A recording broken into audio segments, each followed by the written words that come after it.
हाँ जी दोस्तों, आप सभी को जानना था कि भैया हमने पेन लिया है। अब इसको चलाने का जो तरीका है, आपने बोला था हमारे यूट्यूब चैनल में देखना। इसी आप लोगों के लिए मैंने ये वीडियो बनाया है।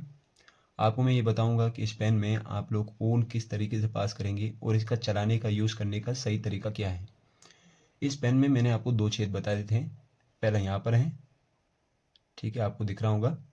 दूसरा आप देखेंगे तो यहाँ पर एक बहुत छोटा सा छेद है। मैं आपको पास से दिखा देता हूँ। यहाँ पर, ठीक है, इन दोनों में से आपको ऊन की धागे को पास करना है। अब ऊन का धागा पास करने के लिए अपने घर पे कोई छोटा बड़ा आप सुई ले सकते हैं। उस सुई में आप लोग जो अपना थ्रेड होता है, पतला वाला धागा जो हम कपड़े सिलने के काम में लेके आते हैं, धागे को आपको इस तरह से फंसा लेना है।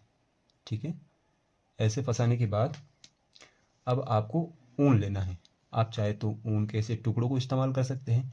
ऐसे टुकड़े ना हो, आप बाज़ार मार्केट से भी ऊन के धागे ला सकते हो। सिर्फ 10 रुपये में आपको ऊन के धागे का बहुत बड़ा गोला मिल जाता है। 10 रुपये 20 रुपये आप मार्केट में ढूंढोगे, मिल जाएगा। अब मैं ये थ्रेड के टुकड़ों को इस्तेमाल करने वाला हूँ सिर्फ आपको समझाने के लिए कि पेन का चलाने का सही तरीका क्या है। तो बहुत ईजी स्टेप है, आप सभी को ध्यान से देखना है। मैं आपके सामने एक छोटा सा ये वूलन का कट पीस ले रहा हूँ। अब इसको मैं ये सुई वाले धागे के अंदर, ये जो धागा है मेरे हाथ में दिख रहा होगा आपको, इसके अंदर ऐसे फंसाऊंगा। एक तरफ बड़ा और एक तरफ ऐसे छोटा रखना है। ठीक है, आपको कोई नोट नहीं लगानी इसमें, ऐसे रखना है। अब यहाँ पर जो हॉल है, पहला हॉल है, यहाँ से सुई को ऊपर से ढीला छोड़ देंगे। देखो ऐसे बाहर नहीं आएगा। अब यहाँ से अगर धागे को थोड़ा वापस उठाएंगे और हल्के हाथों से ऐसे छोड़ देंगे ना, तो देखो आगे से जो नीडल है, सुई है, कपड़े सीने वाला सुई, ये बाहर आ चुका है। दिख रहा है आपको। अब इस सुई को मैं ऐसे निकाल दूंगा। इसके साथ में हमारा जो वुलन का थ्रेड है, वुलन का जो कट पीस है, वो बहुत आसानी से आ जाएगा। आपको इसे जब तक खींचना है जब तक ये एक सिरा बाहर ना आ जाए। अब इसके बाद अब आपको यहाँ से बिल्कुल फ्रंट वाले हॉल से इस सुई को पास करना है।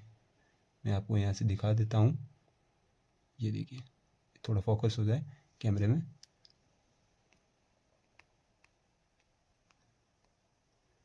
यहाँ से आप देखेंगे तो यहाँ पर ये नीडल को हम यहाँ से आराम से खींचेंगे और ये ऐसे पास हो जाएगा। बस आपको 2 बार पास करना है। इस सुई को निकाल देना है धागे से। यहाँ पर बिल्कुल आगे में एक नोट लगाना है हमें। फिर पीछे से ऐसे धागे को बहुत ही आराम से ऐसे खींच लेना है। जहाँ तक नोट है, गांठ लगी है धागे पे, वहाँ तक हमें रोक देना है। अब ये एक एम्ब्रॉयडरी फ्रेम है, मार्केट में मिल जाता है। इसे कसीदे करने वाली फ्रेम भी बोलते हैं, एम्ब्रॉयडरी फ्रेम भी बोलते हैं। ये कपड़े को टाइट करने के काम में आती है। मार्केट में इसकी कीमत की बात करें तो बहुत कम कीमत होती है, मतलब 20 से 25 रुपये कीमत होती है साइज़ के हिसाब से। इससे छोटा भी मिलता है 10-15 रुपये, और आप ढूंढ लेना अपने आसपास के मार्केट में।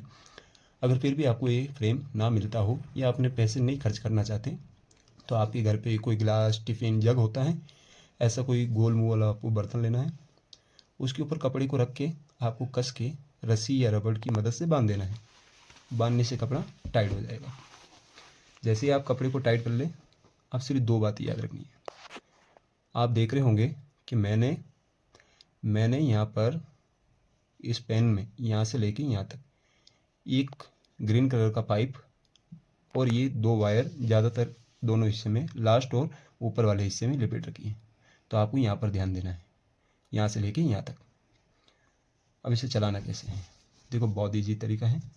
जब भी इस पेन को चलाएंगे तो आपको ये जो स्प्रिंग है, स्प्रिंग तक इस पेन को क्लॉथ में पूरा पुल करना है। ठीक है, पूरा दबाना है इसे, इससे आगे नहीं दबेगा। याद रखना है आपको, स्प्रिंग पूरा कपड़े में टच होना चाहिए।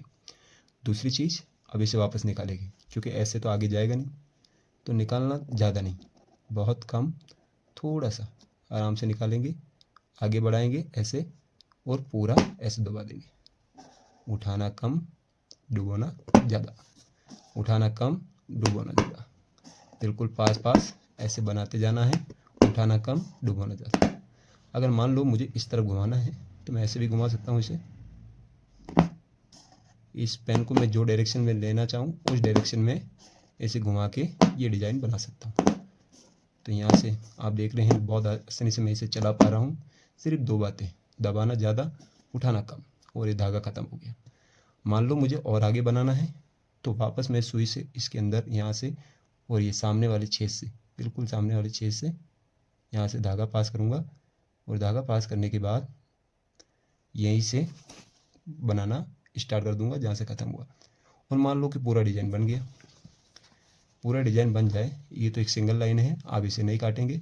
इसे आपको डबल, ट्रिपल यानी 4-5 लाइन ऐसे डबल ट्रिपल बना के पहले ऐसे खींच लेना है। और जब पूरा डिज़ाइन बन जाए आपका तो आप अपने कैंची की मदद से इसे आधा ज़्यादा, जितना आप अपने हिसाब से कम ज़्यादा रखना चाहो उस हिसाब से इसे कट कर देना है। और यहाँ पर जो ये नोट गांठ हैं इसे भी काट देंगे। काटने के बाद आप बहुत ही आसानी से अपने घर बैठे बैठे कोई भी छोटा बड़ा डिज़ाइन आराम से बना सकते हैं। तो दोस्तों, ये था वूलन पेन का तरीका सही चलाने का। अब गलती आपको 2-3 मिस्टेक बता देता हूँ, वो घर पे जाके नहीं करनी है। पहली गलती ये है कि आप जब धागा डाल देंगे तो यहाँ पर अपने फिंगर चलाते समय यहाँ पर फिंगर नहीं रखना, आपको अपनी उंगली नहीं रखनी है। दूसरी चीज़, जो धागा पीछे से लटकता है उसे लिपेटना नहीं है, हाथों में ऐसे पकड़ना नहीं है, ऊपर वाले धागे को फ्री छोड़ना है। और दूसरी गलती ये है कि आप इसे नीचे से और ऊपर से नहीं पकड़ेंगे, यहाँ से बिल्कुल सेंटर से, जहाँ पर ये वायर है इसे थोड़ा सा ऊपर से यहाँ से पकड़ के इसे चलाएंगे। तो ये वूलन पेन का यूज़ करने का तरीका था। आशा करते हैं आप सभी को समझ में आ गया होगा। तो आप भी अपने घर पे कोई भी छोटा बड़ा डिज़ाइन बनाइए और अपने घर में, स्कूल में कहीं भी सजा सकते हैं। ठीक है, बहुत बहुत धन्यवाद आपका, बहुत बहुत शुक्रिया। ये वीडियो को लाइक और सब्सक्राइब कर देना।